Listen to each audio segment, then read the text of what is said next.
বেশ কয়েকদিন ধরেই ভাবছি বাবুই পাখির বাসা আনবো একটু ডেকোরেশন করার জন্য।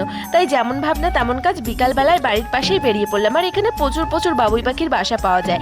আর যাওয়ার পরে দেখো গাছ থেকে পাকা আম পেড়েও খেলাম, কিন্তু আমগুলো এতটাও ভালো নয়, জানো, টক মিষ্টি আছে। আগের বার এক ব্যাগ কাঁচা আম নিয়ে গেছিলাম, তো কাঁচা আমটা মানে মুখে দেওয়ার নেই।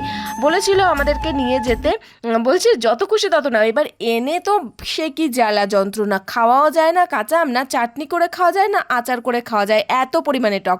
তাই দেখছিলাম পাকা আমটা কেমন টেস্ট হতে পারে, তো দেখলাম পাকা আমটাও একদমই টেস্ট নয়। তারপর যাই হোক আমি চলে আসলাম কিন্তু বাবুই পাখির বাসা আনতে। আর এই বাবুই পাখির বাসাটা কিন্তু পুরনো, এতে কোনো বাচ্চা বা পাখি কেউই থাকে না। আর এরা বর্ষার সিজনে হচ্ছে বাসা করে।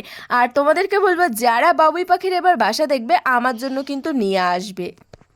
বারবার বলছিলাম যে তোমার এটা করতে হবে না, কারণ অনেকটা কষ্ট হবে, তোমার প্রচুর পরিমাণে কাটা আছে এখানে, দু সাইডে এত পরিমাণে বাবলা কাটা। তো তারপরেও আমার জন্য কত কষ্ট করে পাখিটার বাসা নিয়ে আসলো, তোমাদেরকে কি বলবো। কারণ ওকে আমি একটা বছর ধরে বলছি আমার জন্য বাবুই পাখির বাসা আনতে, কিন্তু ও এনেই দেয় না। কারণ কি, এমন জায়গায় ওরা বাসা করে দেখতেই তো পারলে, এই সমস্ত জায়গায় বর্ষার সিজনে তো জল হয়ে থাকে, তো এর জন্য আনা যায় না। আজকের মতো টাটা।